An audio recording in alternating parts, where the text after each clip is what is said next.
Voilà, je voudrais étudier avec vous aujourd'hui un thème qui est extrêmement général et qui a rapport à l'ensemble de notre étude. C'est la différence entre ce qu'on appelle la Torah chez Birtav et la Torah chez Baal Peh. La loi écrite et la loi orale. À quoi ça rime le fait d'avoir deux Torot? Une qui est orale et l'autre qui est écrite. Et la vraie question qui se pose, c'est de savoir pourquoi est-ce que la Torah a été écrite. A priori, ça sert absolument à rien, étant donné que quand il y a quelque chose d'écrit, c'est le meilleur moyen d'oublier ce que ça veut dire. Par exemple, si j'écris un petit papier que je laisse sur la table, et je dis « achète des cornichons ». Voilà, c'est tout.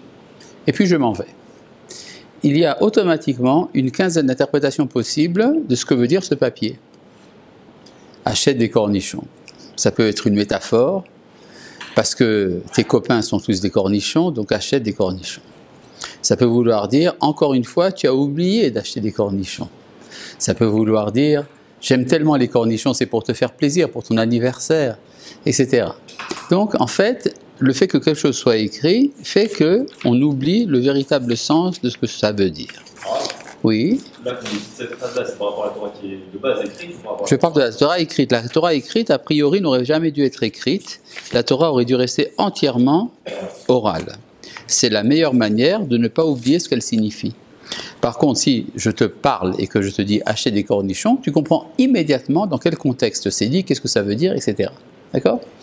Donc, comme disait Platon, le début de la décadence de l'histoire humaine, c'est l'invention de l'écriture. À partir du moment où on a commencé à écrire, c'est là que les choses ont commencé à être oubliées.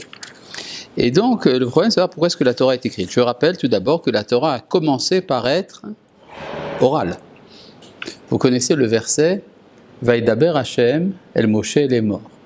Donc, Vaïdaber Hashem, c'est Dieu qui a parlé à Moshe. Donc, il lui a parlé, c'est donc oral. Les morts pour le dire, donc il l'a dit. Une fois qu'il l'a dit, après 40 ans, Moshe met ça par écrit. Il aurait pu ne pas l'écrire. Donc le fait que la Torah soit écrite est à la limite un accident. C'est difficile de dire un accident pour la Torah, donc il y a certainement une intention d'Akadosh Baruch Hu dans cette histoire. Et le problème est de savoir quelle est son intention. Voilà, c'est ça dont je voudrais vous parler. Vous avez compris le topo? D'accord. On peut dire que la Torah écrite, c'est la partie de la loi orale qui a été mise par écrit. D'accord? Vous remarquez que je suis en train de chercher un texte au moment où je vous parle, mais ça ne me dérange absolument pas. Bon, maintenant, il y a à ce propos, donc la question de savoir pourquoi est-ce que la Torah est écrite, il y a plusieurs réponses, il y en a au moins 4. La première est que c'est écrit, là je cite Rashi, la Torah a été écrite pour les goïms. D'ailleurs, si vous cherchez un Tanakh dans une yeshiva, ce sera difficile. Vous risquez de ne pas trouver. Par contre, une Gemara, vous trouvez tout de suite. D'accord? J'étais présent une fois dans un cours donné par le Rav Shmuel Eliyahu dans une grande yeshiva. Et il a voulu citer un verset de Divrei Hayamim à un moment, il a demandé qu'on lui amène un Tanakh. On a cherché dans toute la yeshiva, on n'a pas trouvé. Tous les autres livres, il y avait. D'accord? Par contre, la Bible est aujourd'hui ce qu'on appelle le best-seller mondial. Dans toute bibliothèque, dans tout... Qu'est-ce qu'il y a là? Il y a quelqu'un qui essaie de nous troubler, là?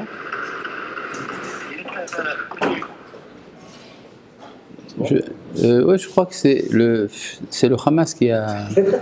Ah, il bloque le cours, c'est trop puissant. Là, ça me paraît bien. Ouais, je sais pas. Enfin bon, je peux continuer? Ouais, bon. Et donc, il y a un... où est-ce que j'en étais? Moi, vous êtes complètement troublé là. Le Tanakh. Ah oui, le Tanakh. Oui, le Tanakh. Oui, alors, tandis qu'aujourd'hui, le Tanakh est le best-seller mondial, dans le monde entier, ce livre est accessible. On le trouve dans toutes les librairies, dans toutes les bibliothèques, etc. Donc, ça veut dire que Rashi a raison quand il dit que la Torah a été écrite pour les goïms. Vous connaissez ce texte de Rashi. Pourquoi est-ce que... Le premier Rashi sur la Torah. Pourquoi est-ce que la Torah a commencé par Bereshit? Et la réponse de Rashi, c'est pour les goïms. D'accord? Ça veut dire que le texte est écrit en fonction de celui qui regarde de l'extérieur. C'est tout à fait logique d'ailleurs. Parce que si par exemple je participe à un événement, je suis présent lors de l'événement. Après on en parle dans les journaux. Comment est-ce que moi je sais ce qui s'est passé là-bas? J'y étais. Alors pourquoi est-ce qu'on écrit ça dans les journaux? Pour ceux qui n'y étaient pas. C'est-à-dire, le fait que quelque chose soit écrit, ça concerne celui qui vient de l'extérieur. D'accord? Je crois que je l'ai trouvé finalement. Une seconde. Ah. Oui. Pourquoi ils auraient besoin d'avoir la Torah? Pourquoi est-ce que les goïms auraient besoin d'avoir la Torah? La question est de savoir pourquoi est-ce qu'ils n'en auraient pas besoin. Comment? C'est vrai aussi. D'accord? C'est la question, pourquoi est-ce que la Torah est donnée seulement à Israël et pas aux nations, alors qu'en fait, Dieu a créé tout le monde. Je crois qu'il a créé également les goïms. Donc s'il a créé également les goïms, c'est qu'il a quelque chose à leur dire. Et qu'est-ce qu'il veut leur dire? Eh bien tout ça, il y a pour ça la loi écrite. Le Gaon de Vilna dit que l'interdiction d'enseigner la Torah aux goïms, c'est l'interdiction de leur enseigner la loi orale, mais pas la loi écrite. Il faut bien qu'ils aient une référence importante. Maintenant, si on prend par exemple le cas de ce verset de la Torah, œil pour œil, dent pour dent. Vous connaissez ce verset? Oui. Bon, et bien dans ce verset, on dit que quand quelqu'un blesse l'œil de quelqu'un, il faut lui enlever un œil. N'est-ce pas? C'est écrit dans la Torah. Ce qui veut dire que dans le tiroir des tribunaux rabbiniques, il doit y avoir une petite cuillère bien aiguisée pour l'éventualité d'un cas de ce genre, n'est-ce pas? Ou bien une perceuse électrique. D'accord? Oui. Mais la halakha, c'est pas ça. La halakha, c'est qu'il faut payer. C'est-à-dire, tu as endommagé l'œil de quelqu'un, tu dois lui payer. Il y a une somme qui sera fixée par le tribunal, combien tu dois payer. Alors pourquoi est-ce que la Torah dit œil pour œil? Valeur d'un œil. C'est pour que les nations sachent que la violence ne reste pas impunie. La violence entraîne la violence. D'accord? C'est-à-dire, si j'enlève l'œil de quelqu'un, on devrait m'enlever mon œil. C'est ça que ça veut dire. Et donc, c'est pour ça que dans la loi écrite, c'est écrit différemment de dans la loi orale. Il ne faut pas chercher à essayer d'expliquer les enseignements de la loi écrite à travers, comme si c'était des enseignements de la loi orale. C'est deux choses différentes. C'est vrai que la loi orale se base sur l'écriture, mais en fait, c'est simplement un témoignage. C'est-à-dire, nous témoignons par l'écriture que telle et telle chose se fait. Mais ça, on le sait à l'avance. Jusque-là, vous me suivez? Bon. Ça, c'est la deuxième raison. La troisième raison pour laquelle Quoi? Qu'est-ce qu'il y a? Moi j'ai une question. Oui, vas-y. Vous avez dit que c'est un peu, entre guillemets, une trace dit que la Torah est écrite. Quelle est la question? On a perdu un peu de la Torah. Non, le fait que la loi orale ait été écrite fait qu'on a perdu une partie de la loi orale. C'est-à-dire, depuis que la Mishnah, qui est la loi orale, a été mise par écrit, on a écrit 80 000 livres pour expliquer la Mishnah. 80 000. D'accord? Auparavant, ce n'était pas écrit, ça s'enseignait de maître à élève, de génération en génération. Mais oui, mais quand c'est d'oral à oral, en fonction de là où ça passe, il y a des changements, Il y a moins de changements quand quelque chose... J'ai compris, mais ce que je veux dire, c'est que lorsque quelque chose part par voie orale, il y a moins de changements que quand ça passe par écrit. Par exemple, si je laisse sur la table un petit papier sur lequel il y a écrit « achète des cornichons », ça peut ça a automatiquement 15 interprétations différentes. Tandis que si je te parle directement et que je te dis « achète des cornichons », tu comprends tout de suite ce que je veux. D'accord? C'est-à-dire que le fait qu'il y ait un lien vivant entre les générations, c'est ça qui préserve la tradition. C'est pour ça d'ailleurs qu'il est très important de ne pas changer les minhagim, les coutumes de nos familles. À chaque fois que quelqu'un m'a dit ce qu'on fait chez mon grand-père est une erreur, je lui ai toujours prouvé que c'était la bonne chose à faire. D'accord? Donc n'inventez pas n'importe quoi, continuez à répondre Baruch Hu, Baruch Shemo pour le Kiddush. Et donc, maintenant, je voudrais continuer. La troisième raison pour laquelle la Torah est écrite, c'est pour nous faire comprendre l'histoire. C'est-à-dire, il y a une marche de l'histoire qui ne peut pas être déduite de l'étude du Shulchan Aruch.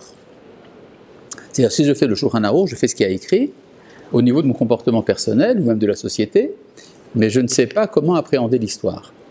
Je vais vous donner un exemple très simple, le sionisme. Il y a eu, lors de l'apparition du sionisme, deux sortes de réactions. La réaction majoritaire favorable, la réaction minoritaire hostile. il y a eu des communautés où on était hostile au sionisme. Remarquez une chose très importante, quelles sont ces communautés dans lesquelles on s'est opposé au sionisme? Là, on n'étudiait pas le Tanakh. C'est-à-dire, là où on étudiait la Gemara sans étudier le Tanakh, alors on pouvait se poser des questions à propos du sionisme. Mais si on a étudié ne serait-ce que le Tanakh, et qu'on n'a pas étudié la Gemara, ce qui est un manque, sans aucun doute, on ne peut pas voir le sionisme et ne pas y être favorable. Parce que tout le Tanakh nous enseigne la marche de l'histoire, qui est une histoire d'exil et de retour. Donc, la troisième raison pour laquelle la Torah est écrite, c'est pour que les Hébreux n'oublient pas le sens de l'histoire. Quatrième raison, on avait dit qu'il y en avait 4, n'est-ce pas? Bon, alors on est arrivé à la quatrième. C'est pour le roi d'Israël. Je vais vous donner un exemple tout bête. Vous connaissez ce verset dans la paracha de Kitetse? Hein? Non, Kitetse, il n'y a pas Hakel. Non, c'est dans Vayeler, le Hakel. C'est pas très loin, effectivement. Donc, en fait, on peut admettre qu'il y ait une erreur. D'accord? Ça passe. Quoi, qu'est-ce qu'il y a? J'ai fait, par exemple, la 1 et la 3, j'ai pas 1, 2. La première, c'est écrit pour les goïms. La deuxième, pour des raisons de morale. Troisièmement, pour comprendre l'histoire. Quatrièmement, pour le roi. Je vais m'expliquer. Je lis ici un verset dans la paracha de Kitetse qui dit la chose suivante. Lo yumtu avot albanim, uvanim lo yumtu alavot, ish bechet'o yumatu. Ceux qui ont traduit littéralement, les pères ne seront pas mis à mort à cause de leur fils, ni les fils à cause de leur père, chacun sera mis à mort par son péché. De quoi s'agit-il? La Gemara nous explique que ça interdit le témoignage des proches. Un père ne peut pas témoigner contre son fils, ni un fils contre son père au tribunal, et même si c'est en sa faveur, parce qu'à partir de sa faveur, ça peut être en sa défaveur, et ça peut même donc amener une condamnation à mort. Donc, la halakha nous interdit de témoigner pour nos parents ou nos enfants. Ish bechet oyumatu, ça vient également rajouter l'ensemble de la famille. C'est pour ça d'ailleurs, quand vous êtes témoin dans un mariage, on vous demande est-ce que vous êtes en parenté avec le marié ou la mariée. Si vous êtes en parenté, vous êtes disqualifié comme témoin. D'accord? C'est ça que dit la Gemara de ce verset. Jusque-là, ça va? Bon. Nous allons voir maintenant dans le livre de Divrei Hayamim, Beth, dans le chapitre Kaf He, ce que dit la Bible. Ben 25 shana malach Amatziyahu. À l'âge de 25 ans, Amatziyahu a régné. Il était roi de quoi? Il était Amatziyahu. Il était roi de... Non, de Juda. Oui, comment? C'est son nom. Il s'appelait Amatziyahu. Il avait le droit, non? Enfin, ses parents l'ont appelé Amatziyahu. Comment ça? Non, des fois il rajoute un ou, des fois il n'y a pas de ou. Ah, là, il s'appelle Amatziyahu. C'est pas de sa faute. C'est la faute de ses parents. Bon.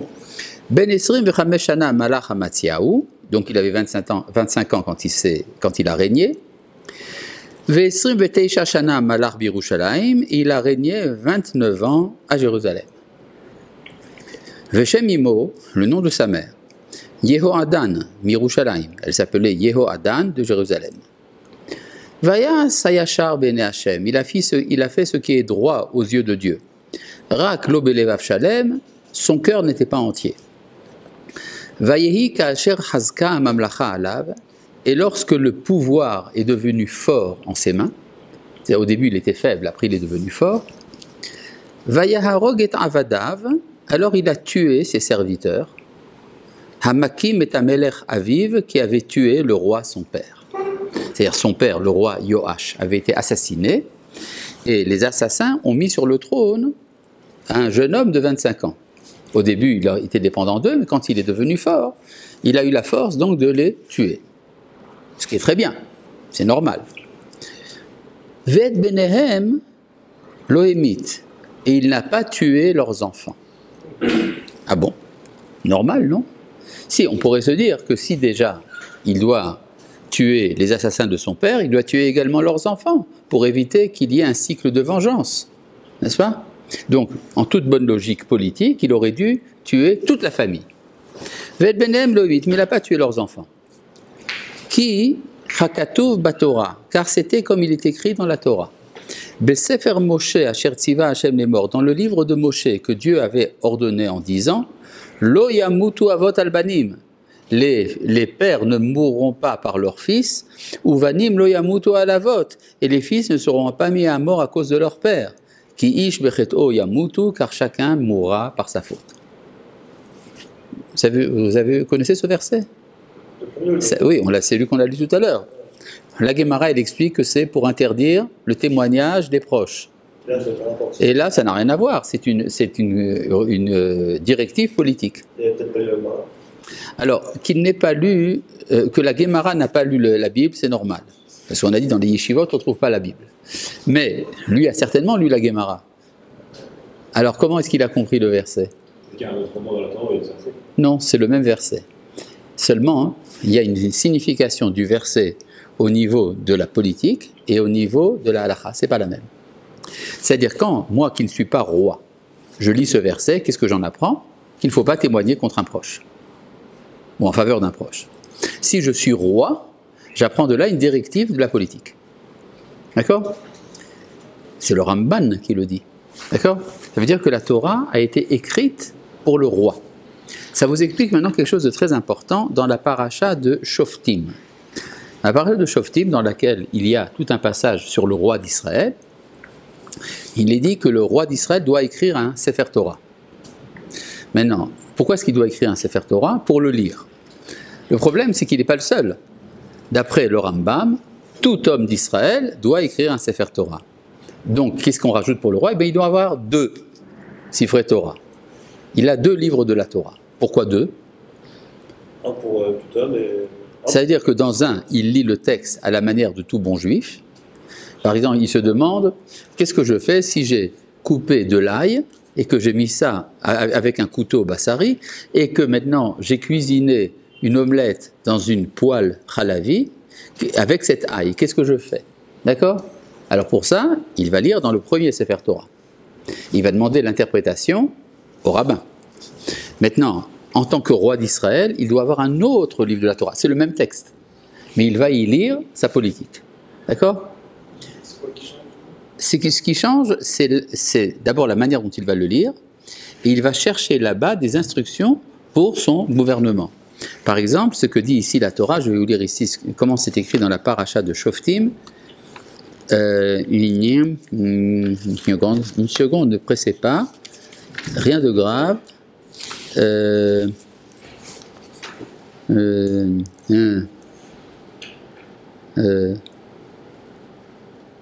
Ve'aïta imo, elle sera avec lui, c'est-à-dire la Torah. Ve'karabo kol yemei chayav, il devra y lire tous les jours de sa vie. C'est-à-dire, tous les jours, il a le devoir de lire la Torah. Pas comme nous qui font lundi, jeudi, Shabbat. Lui, tous les jours, il doit lire la Torah. D'ailleurs, les chassidim expliquent comme ça. Il va lire dans la Torah tous les jours de sa vie. C'est-à-dire, ce qu'il va lire dans la Torah, c'est ses jours à lui. Leman yilmad li'irat Hashem Eloav, afin qu'il apprenne à craindre l'Éternel, son Dieu. D'accord? Donc, le but de cette lecture, c'est, on va dire, une expérience métaphysique. La crainte de Dieu. D'accord? Bon, jusque-là, vous avez compris les 4 raisons pour lesquelles la Torah écrite a été écrite. Maintenant, le problème de savoir qui c'est qui transmet la Torah. Alors, j'ai vu une petite contradiction entre 2 textes tanaïtiques, des Tanaïm. Le premier, c'est au début du traité Avot, dans le premier chapitre, dans la première Mishnah. Vous connaissez la première Mishnah de Maseret Avot? Très bien. Moshe Kibel Torah Misinaï. Moshe a reçu la Torah du Sinaï.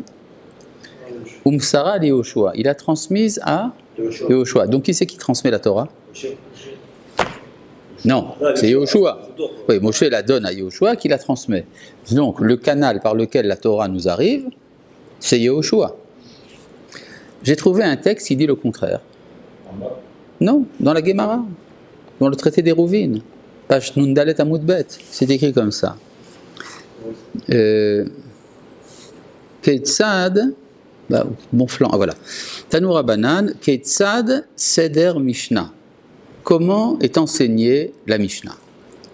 Moshe, Lamad Lipe Agvura. Moshe a appris de la vaillance d'en haut. Nichnas Aaron, Aaron rentre. Veshanalo Moshe Pirko, et Moshe lui enseigne son cours. Comment? Je sais pas, moi j'ai pas lu le Rambam, j'ai lu la Gemara. D'accord? Bon.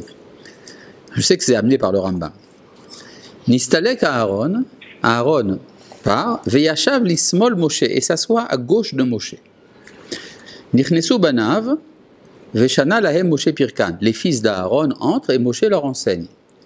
Nistalku Banav, Elazar Yashav Limin Moshe, Itamar Lismol Aaron. Donc après Elazar s'assoit à droite de Moshe et Itamar à gauche d'Aaron. Nichnesu Moshe Choser, Nichnesu Zekenim. Alors entre les anciens d'Israël. Veshana Lahem Moshe Pirkan, et Moshe leur enseigne. Nistalku Zekenim, Nichnesu Kolam. Et après les anciens se mettent des deux côtés et tout Israël entre. Veshana Lahem Moshe Pirkan. Et Moshe leur a enseigné à nouveau le cours. Nimtseu Biad Aaron Arba. Donc Aaron a entendu 4 fois le cours. Biad Banav Shlosha. Ses enfants ont appris 3 fois. Uviad Azekenim Shnaim. Et les anciens 2 fois. Uviad Kolam Echad. Et le peuple tout entier a appris 1 fois. Nistalek Moshe. Moshe part. Veshana lahem Aaron Pirkan. Nistalek Aaron. Shanu lahem Banav Pirkan. Nistalku Shne Banav. Shanu lahem Zkenim Pirkam. Nimtsa Biad Akol Arba. Et finalement, donc chacun continue d'enseigner, ce qui fait que chacun a étudié la Torah 4 fois. N'est-ce pas? Et donc ça veut dire qu'en fait, il y a 4 niveaux d'études. Ce que Moshe disait en particulier à Aaron, c'est pas ce qu'il disait à ses fils, etc. D'accord? Donc c'est ici que déjà, dès le départ, il y a différentes strates de compréhension de la Torah, et chacun doit apprendre la Torah 4 fois. Jusque-là, vous me suivez? Bon. Donc Moshe enseigne à Aaron à ses enfants et aux Ékénim, mais à tout Israël. Qui c'est qui n'est pas là? Yoshua. D'accord? Alors quelqu'un une fois m'a dit dans un cours, oui, il préparait le café pour tout le monde. D'accord? Mais donc il était présent tout le temps, lui. D'accord? Mais c'est pas ce que dit la Braïta. La Braïta ici nous dit, contrairement à Maseret Avot, que c'est Aaron et les Ékénim qui sont les transmetteurs de la Torah. Qui a raison? Avot ou Eruvin? Je sais pas. Là on dit Ketzat Seder Mishnah, et là dans le Maseret Avot on dit Moshe a transmis à Yoshua. Non, parce que... Ah oui, Moshe. Ah donc Rambam n'est pas d'accord avec Maseret Avot? Ouais, oui, de quel droit? De quel droit Rambam il pourrait être possèque en faveur de Eruvin? Hein? Hein? Dans le Mishnah Torah, il est d'accord avec Avot. Ah oui, effectivement. Donc il se contredirait. Oui. Non, parce qu'il peut l'avoir reçu la Torah, transmis à Yoshua, etc. Et puis après, il a fait une réunion avec sa famille, Aaron, etc. Et il aura appris la Torah. Ça ne peut pas pour autant dire qu'eux, ils nous transmettent des peuples. Si je n'ai étudié que Avot, je ne sais pas ce qu'il y a écrit dans Eruvin. Si j'ai étudié que Eruvin, je ne sais pas ce qu'il y a écrit dans Avot. Maintenant, le problème est de savoir, pour savoir ce que la Torah dit, qu'est-ce qu'on fait? Ne dis pas que Yoshua était toujours l'écoute de Moshe, il était toujours avec eux. Ça, c'est Gloyamish Mitora Oel. D'accord? Ouais. C'est écrit pour l'histoire du veau d'or. D'accord? Maintenant, on peut, midrashiquement, se dire que Yoshua est tout le temps avec Moshe. Mais remarque une chose importante. Quand Moshe apprend dans la paracha de Pinchas qu'il va mourir, il dit à Kadosh Baruch Hu, il faut absolument que tu nommes quelqu'un. Et Dieu lui dit, prends Yoshua. C'est-à-dire qu'il ne s'y attendait pas. Et d'ailleurs, le Midrash nous dit, il pensait que c'était ses enfants qui allaient diriger le peuple. D'accord? Donc Yoshua était là-bas, mais ça ne veut pas dire que Moshe le considérait comme étant son héritier. Et donc, pour savoir, quand il y a un problème, il y a discussion pour savoir ce que dit la Torah. Qu'est-ce qu'il faut faire? Il faut la lire. D'accord? Donc nous allons lire la Torah pour savoir qui a raison. Est-ce que c'est Avot ou Eruvin?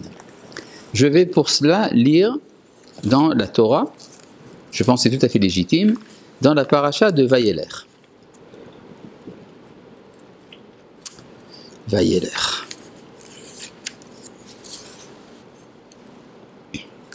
Vayikra Moshe Lihoshua. Moshe appela Yehoshua. Vayomer elav l'aîné kol Israël, il lui dit aux yeux de tout Israël, Chazak ve'ematz, sois fort et vaillant. Ki ata tavo et ha'amazeh el haaretz asher nishba Hashem la'avotam letet lahem. parce que tu vas venir avec ce peuple dans le pays que Dieu a juré de donner à leur père, et c'est toi qui leur donneras en héritage. Dieu marche devant toi. Il sera avec toi. Il ne t'affaiblira pas, il ne t'abandonnera pas. Ne crains pas, ne sois pas effrayé. Donc quel est le rôle que Moshe donne à Yehoshua? De quelle fonction?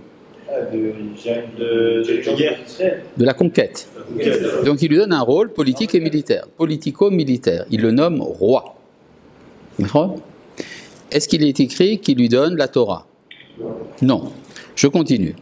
Vayirtov Moshe et ta Torah azot. Et alors Moshe a écrit cette Torah. Vayitena, et il la donne.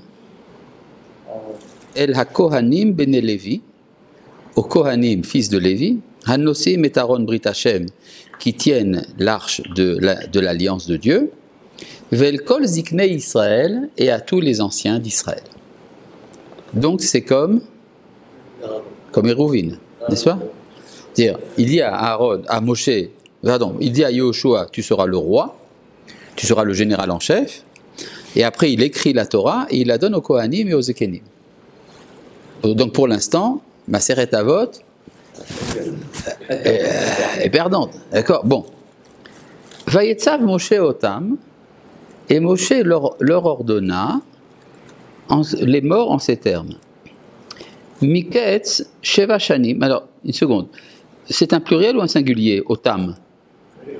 Un pluriel. Donc à qui il parle? Est-ce que c'est sûr que c'est au Kohanim Olivim? Peut-être que. Est-ce qu'il a dit à Yehoshua, tire-toi de là? Non, mais si. On en sait rien. Peut-être que Yehoshua aussi est là, on va voir. Bon, j'en sais rien, on va voir. Moshe Otam les morts, Miket Sheva Shanim Bemoed Shenat Hashmita Bechag HaSukkot, à la fin de 7 ans, au moment de la fête de Sukkot, au moment de la Shemitah, dans la fête de Sukkot, Bevo Rol Israël Iraot et Pene Hashem Elohecha, lorsque tout Israël viendra voir la face de l'Éternel ton Dieu, Bamakom Asher Yifrar, dans le lieu qu'il choisira, Tikra, tu liras, au singulier, et ta Torah Azot, Neged Kol Israël Beoznehem, cette Torah-là, face à tout Israël dans leurs oreilles. À qui il parle? À Yehoshua. C'est-à-dire la mitzvah de Hakel, c'est une mitzvah qui est accomplie par le roi. C'est le roi qui lit la Torah aux oreilles de tout Israël. Hakel et Am, rassemble le peuple. Ha'anashim ve'anashim ve'ataf, les hommes, les femmes, les enfants. Vegercha asher bisharecha, les étrangers qui sont dans ton portail. Les man yishmeo, afin qu'ils entendent. Ulman yilmedu, et qu'ils étudient. Ve'yareu et Hashem Elohechem, et qu'ils craignent l'Éternel votre Dieu. Ve'shamru la'asot et kol divrei Torah azot, et ils observeront toutes les paroles de cette Torah. Ça veut dire qu'il y a un rôle qui est attribué à Yehoshua, c'est-à-dire que donc Moshe écrit la Torah, il la donne au Kohanim, et il a dit à Yehoshua, toi tu vas la lire. Donc c'est comme Maseret Avot. D'accord? Ça veut dire qu'en fait, il y a un rôle de transmission de la Torah par le roi d'Israël, il y a un rôle de transmission de la Torah par les Kohanim. Quelle est la différence? Quand les Kohanim enseignent la Torah, ils enseignent la halacha. J'ai coupé de l'oignon plutôt que de l'ail, que j'ai mis avec un couteau à la viande, et je l'ai mise dans une poêle à frire chalavi. Maintenant, j'ai fait une omelette. Est-ce que c'est kasher ou pas kasher? Je vais voir le Kohen, les Zekenim. Dans notre culture à nous, c'est les rabbins. Je vais voir les rabbins. Maintenant, si je veux avoir la crainte de Dieu, je dois aller écouter le roi lire la Torah. Parce que qu'est-ce qui se passe à Sukkot? Le roi, c'est celui qui est à la tête de l'État. Et même lui se soumet à la Torah. Donc, ça crée en moi un sentiment de crainte de Dieu. D'accord? C'est-à-dire que le rôle du roi d'Israël, c'est un rôle d'enseignement moral, tandis que le rôle des rabbins, c'est l'enseignement de la pratique. Ce qui vous explique pourquoi dans Maseret Avot, qui est un traité de morale, on parle de la transmission par Yehoshua en tant que roi d'Israël, il transmet le Moussar, tandis que dans Hérouvine, qui fait partie des livres de la Halacha, on va enseigner la loi orale. Maintenant, remarquez, qu'est-ce qu'il y a écrit au début de la Sugia dans Eruvin? Il y a écrit Keitzad Seder Mishnah. Quel est l'ordre de l'enseignement de la Mishnah? Mishnah, la loi orale. Donc la loi écrite est transmise par le roi, la loi orale par les Kohanim. C'est plus clair? Bon. Maintenant, ça vous explique ce qui se passe lors du Hakel dans le Beth Amikdash. Qui c'est? Bon, alors le roi lit dans la Torah, mais qui c'est qui lui donne? C'est le Kohen Gadol. Le Kohen Gadol lui amène le Sefer Torah et le pose devant lui. C'est-à-dire, qui est au service de qui? C'est le Kohen Gadol qui est au service du roi, pas le contraire. D'accord? Donc ce sont deux traditions différentes, la loi orale, la loi écrite. C'est clair jusqu'à présent? Bon. Maintenant, il y a... oui? Est-ce qu'aujourd'hui, il y a encore cette transmission entre guillemets politique de la Torah? Oui, bien sûr. On la voit pas dans... Bien sûr, c'est le roi d'Israël. Le président de l'État, d'ailleurs, une fois tous les 7 ans, au Kotel, le président de l'État d'Israël, il lit la Torah, en présence de tous ceux qui y arrivent. D'accord? C'est très important, ça veut dire qu'on considère le représentant de l'État comme étant celui qui va lire la Torah pour tout Israël. J'étais présent lorsque le président Herzog a lu... Oui? C'est Netanyahou qui l'a fait le dernier.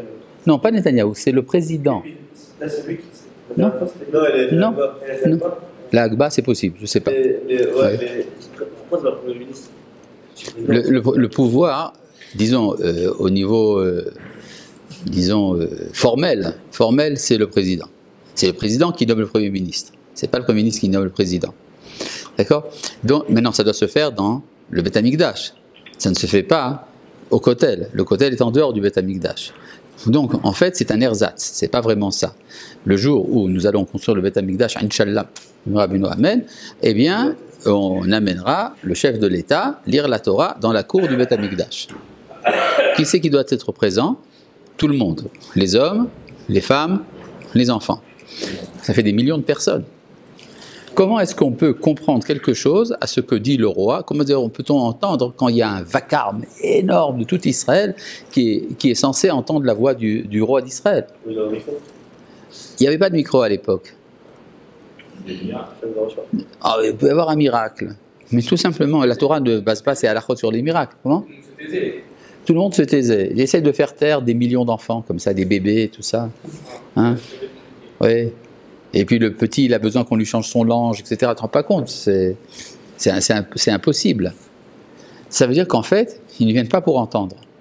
Ils viennent pour être impressionnés par l'événement. Alors ceux qui sont proches du roi entendent, évidemment. Ceux qui sont loin n'entendent pas, mais ils se rendent compte de ce qui se passe. C'est ça qui leur donne le Yirat Shamayim. Oui. On va le faire avec des micros, on pourra faire avec des micros. Maintenant, une question intéressante. La Torah dit homme, femme et enfant. Et alors, et la mechitza? Pas de mechitza? Non. Parce que il y avait dans le Beth Amikdash à Sukkot, il y avait également ce qu'on appelait Simchat Vetashoeva. Simchat Vetashoeva, c'était la grande réjouissance où il y avait des danses, etc. Et là-bas, il y avait une mechitza entre les hommes et les femmes. D'accord? Et la Gemara dit, mais de quel droit on a pu faire une mechitza? Ça serait changer l'architecture du Beth Amikdash. Or, les prophètes qui ont donné le plan du Beth Amikdash n'ont pas dit de faire une mechitza. Donc, de quel droit on va séparer les hommes des femmes? Réponse de la Gemara, le prophète Zecharia nous a fait comprendre dans le chapitre Yudbet qu'il faut le faire. Donc, on a trouvé un verset dans Zecharia. Maintenant, le verset dans Zecharia, il est à l'époque du deuxième temple. C'est-à-dire, à l'époque du premier temple, il n'y avait pas de mechitza du tout. Mais à l'époque du deuxième temple, il y a moins de présence de la Shekhinah, il y a plus de Yetzerara, donc on fait la mechitza. Mais cette mechitza était valable pour Simchat Vetashoeva, pas pour la lecture de la Torah. Lors de la lecture de la Torah par le roi d'Israël, il n'est pas dit qu'il y avait une mechitza. Donc ça veut dire que des millions de personnes, hommes, femmes et enfants, étaient mélangés et venaient écouter le roi. Quelle est la différence? Quand il y a la Torah, il n'y a pas de Yetzerara. C'est-à-dire, il y a l'illumination de l'intelligence qui fait que le Yetzerara n'est pas totalement aboli, mais il devient beaucoup plus faible. Ce qui explique le minhag de nos frères séfarades, qui est que lorsqu'on fait sortir le Sefer Torah ou qu'on ramène le Sefer Torah, on note le rideau qui sépare les hommes des femmes. Vous avez remarqué? Il passe pour que les femmes puissent s'embrasser. Oui, c'est ça. D'accord? Et alors, mais de quel droit? Quand même, il y a un rideau, c'est pour séparer les hommes des femmes. Oui, mais au moment où il y a la Torah, ce problème ne se pose pas. D'accord? Les Ashkénazim, ils ont pas. Les frères séparés. Oui, chez nos frères séfarades, c'est comme ça, effectivement. Les Ashkénazim, ils n'ont pas. Ce qui se passe chez les Yéménites, je ne sais pas. Donc, c'est pour donc la différence entre le Hakel et Simchat Bet HaShoeva. Quoi? La première, au Beth Amikdash Arishon. Il y avait la Shrina. C'était suffisant. Oui. Voilà. D'ailleurs, ça explique par exemple pourquoi est-ce que Myriam se met à chanter devant tout Israël, ou Dévorah. De quel droit? Alors, il y a des commentateurs, le Chida, le Khatam Sofer, qui expliquent que lorsqu'il y a présence de la Shekhinah, il n'y a pas d'Yetzerara. Donc, les femmes chantent. D'accord? C'est le cas d'ailleurs, ce qui se passe lorsque David revenait de la guerre, les femmes sortaient à sa rencontre et chantaient Hika Shaoul Ba'alafav, David Berevotav. Shaoul a tué par milliers et David par dizaines de milliers. D'accord? C'est-à-dire que les femmes d'Israël chantaient devant les soldats qui revenaient de la guerre. À nouveau, question, comment cela est-il possible? À moins de dire qu'au moment de la victoire, il y a une présence de la Shekhinah. Quand il y a présence de la Shekhinah, il n'y a pas d'Yetzerara. D'accord? C'est plus clair? Bon. Oui? Oui. Quoi? En vrai, ça veut dire que si on prend ça de manière très plate, s'il y a la Shekhinah qui n'a pas de Sarah, alors il pourrait même y avoir du contact entre les femmes et les hommes. Ah, Shalom, n'exagérons rien. Bon. Ça fait partie. N'exagérons rien. D'accord. Quoi? Non, c'est pas. N'exagérons pas. Par exemple, quand je prépare un couple à la choupa, je leur explique que quand la mariée tend le doigt et qu'elle reçoit la bague, elle doit faire ce mouvement-là. Elle doit plier son doigt. Pourquoi? Pour qu'on sache qu'elle est d'accord. Ce qui explique que le judaïsme est très favorable aux femmes et leur donne le droit de s'exprimer par ce mouvement du doigt. D'accord? Qu'elle parle en public, non, ça se fait pas. C'est dans les films d'Hollywood. Dites oui ou dites non, etc. Je vous déclare mari et femme. Non, n'allons pas si loin. D'accord? Mais il y a quand même une place qui est donnée à la femme. Elle a le droit de faire comprendre qu'elle est d'accord. D'accord? C'est important. Maintenant, je voudrais continuer cette histoire de la Torah chez Birta et la Torah chez Béalpé.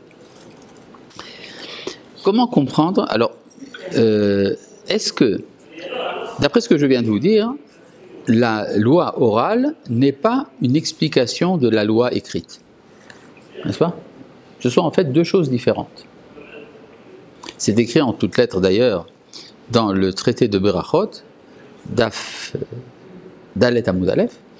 Là-bas il est écrit Ve'etena lecha et ta Torah ve'eta mitzvah. Je vais te donner la Torah et la mitzvah. La Torah, c'est la loi écrite, c'est ce que dit la Gemara, Zemikra, et la loi orale, Mishnah. D'accord? Donc ça veut dire que la loi écrite commence au Sinaï et que la loi orale commence au Sinaï. Donc l'un n'est pas le commentaire de l'autre, parce que si c'est simplement le commentaire, on aurait dû se revoir seulement la loi écrite et plus tard la loi orale pour expliquer la loi écrite. Mais si elle commence en même temps, ça veut dire qu'il y a deux canaux différents de révélation, l'un écrit, l'autre oral. Maintenant, à partir de là, le problème, si c'est vrai ce que je vous dis, le problème d'expliquer par exemple un verset comme œil pour œil, dent pour dent ne se pose pas. Parce qu'il y a œil pour œil selon la loi écrite et il y a œil pour œil selon la loi orale. Et ce n'est pas la même halakha. Jusque-là, vous me suivez? Bon. À ce propos-là, vous avez une grande controverse entre les différents commentateurs de la Torah au cours des générations.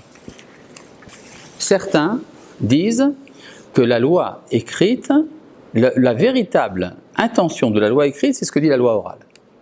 Par exemple, Rabbi Saadia Gaon, le Ramban et d'autres, plus tardifs également, expliquent que quand la Torah a dit œil pour œil, ça voulait dire de l'argent. Ça n'a jamais voulu dire autre chose. C'est ce que disent certains des commentateurs. Par contre, Rashi, Rashbam, Ibn Ezra et tant d'autres expliquent qu'il y a une différence entre la loi écrite et la loi orale. Ce n'est pas la même chose.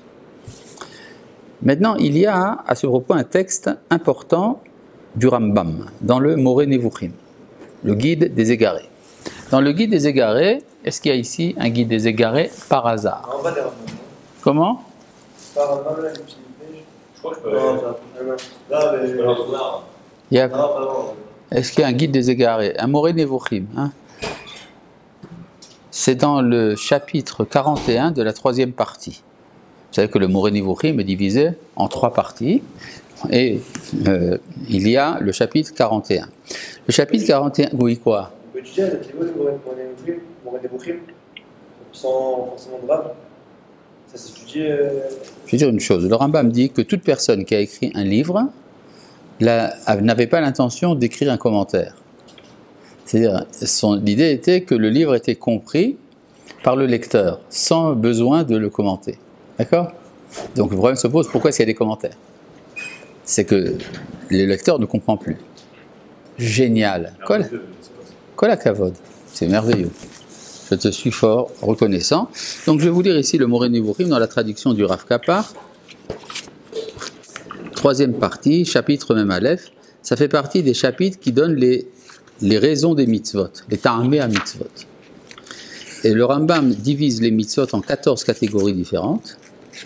Dans ces 14 catégories, il y a la 6e. La 6e, ce sont les châtiments, quand la Torah sanctionne un comportement. D'accord? Donc, à mitzvot, asher kelaltan, akvutsa ashishit, ema onashim.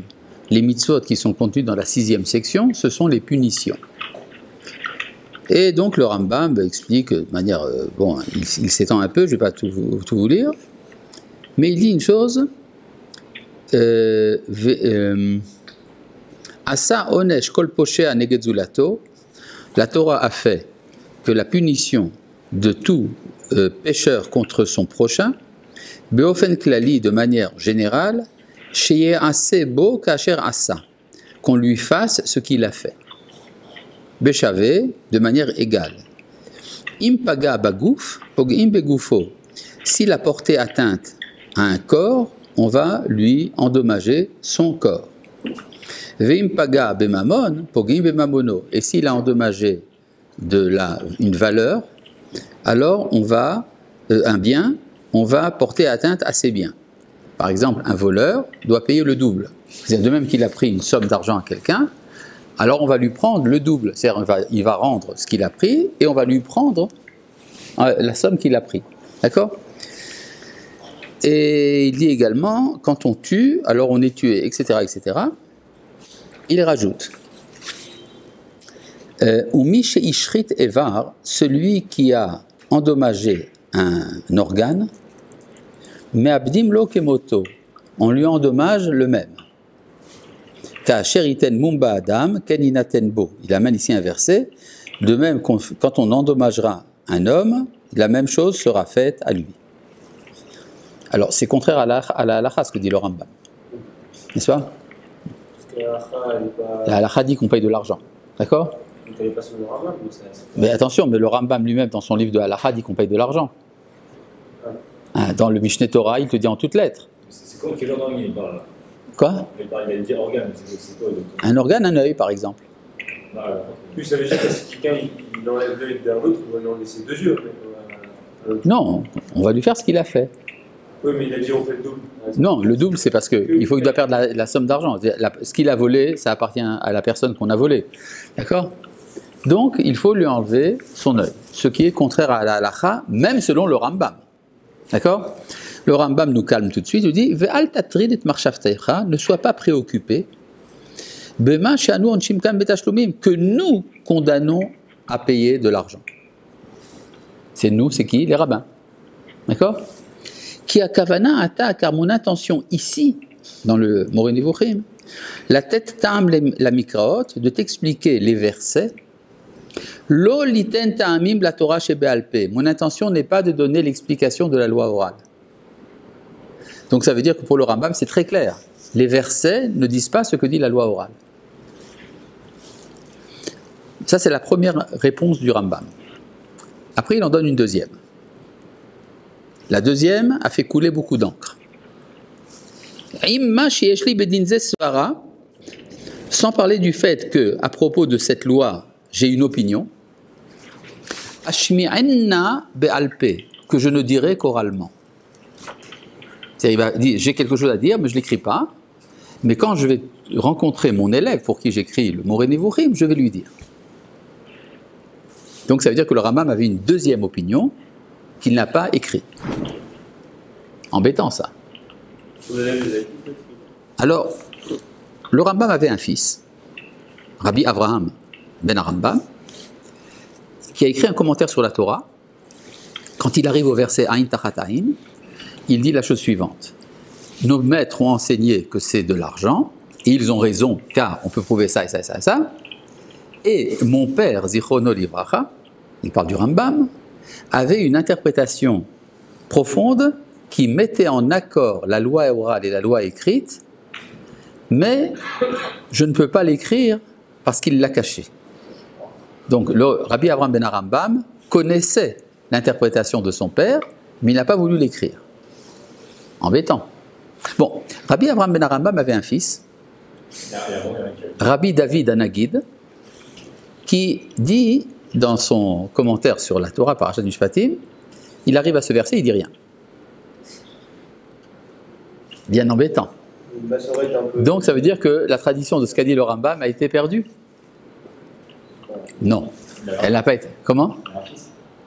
C'est vrai, attention. Rabbi David Anagid avait un arrière-petit-fils, Rabbi Yehoshua Anagid, qui dans une de ses réponses au rabbin du Yémen, fait comprendre quelle était l'intention du Rambam. Mais je n'ai pas besoin de Rabbi Yehoshua Anagid. Parce que l'interprétation que le Rambam cache dans le Moreh Nevuchim, il l'a écrit en toutes lettres dans le Mishneh Torah. Tu sais ça? Non? Il l'a écrit en toutes lettres dans le Mishneh Torah, simplement il faut savoir lire. Je lis ici donc dans le Mishneh Torah. Dans Ilchot Chovel Umazik, les lois sur ceux qui endommagent de dommages corporels. Alors je lis ici dans le Rambam, Chovel Bachavero, celui qui blesse son prochain, Chayav Leshalem Lo Chamisha Dvarim, doit payer 5 paiements. Il y a 5 choses qu'il faut payer, etc. Et il dit après, Ze sheneemar baTorah kasher inten mum ba'adam kineten bo. Et ce que la Torah dit, lorsqu'on fait un dommage à son prochain, on doit subir le même. Et no l'arbol baiser comme Moshe Chaval v'Chavero. Ça ne veut pas dire qu'il faut le blesser comme il a blessé son prochain. Et là, Shuraou il est chasro ever, mais ça veut dire simplement qu'il mériterait qu'on lui enlève son organe. O l'arbol bo que Moshe ou le blesser comme il l'a fait, etc. Et il amène après des preuves. Bon, tout ça, c'est classique. Après, il dit Afalpi shedvarim elu nir'im minyan Torah shebirtav. Bien que toutes ces choses semblent ressortir de la loi écrite, Kulan meforashin hen mipi Moshe. Tout cela a été dit expressément de la bouche de Moshe. Mehar Sinai, depuis le mont Sinaï. Vechulam halacha lemaasen biadenu. Et toutes ces choses sont des lois pratiques exercées par nous. C'est-à-dire nous avons la tradition que c'est ça qu'il faut faire. Il faut faire payer. Vechazer aou avotenu danim. Et c'est ainsi que nos ancêtres ont vu qu'on jugeait Bevet dino shel Yehoshua, dans le tribunal de Yehoshua, ou Bevet dino shel Shmuel Aramati, et dans le tribunal de Shmuel de Rama, ou Vechol bedin ou vedin, et dans tous les tribunaux, chez Amdou mimot Moshe ve'adarshav, qui ont été dressés depuis Moshe jusqu'à ce jour. Il y a quelque chose qui cloche. Il dit, nous avons tradition orale de Moshe qu'il faut payer, et c'est qu'ainsi qu'on a vu faire chez Yehoshua, chez Shmuel et tout le reste. Il manque un élément. Le tribunal de Moshe. Il aurait dû dire, c'est qu'ainsi que Moshe faisait dans son tribunal, et Yehoshua et les autres. Et il commence par Yehoshua. C'est Yehoshua qui gère le tribunal de Moshe, non? Non, il y a son tribunal à lui. Ce qui veut dire que pour le Rambam, du temps de Moshe, ce n'était pas appliqué. C'est-à-dire que Moshe a donné l'enseignement pour les générations à venir de faire payer, mais au temps du désert, on enlevait l'œil. Ce qui fait donc que la loi écrite est donnée comme halakha du temps de Moshe, et la loi orale à partir de Yehoshua. Et donc le Rambam, il s'appuie sur cette opinion. Je pense que c'est ça qu'il veut dire. C'est le Rambam qui écrit ça. Oui. Oui, il s'appuie sur lui-même. D'accord? Donc en fait, il dit expressément, ou presque, ce qu'il a caché dans le Moré Nevuchim. Génial. Top, c'est tout pour aujourd'hui.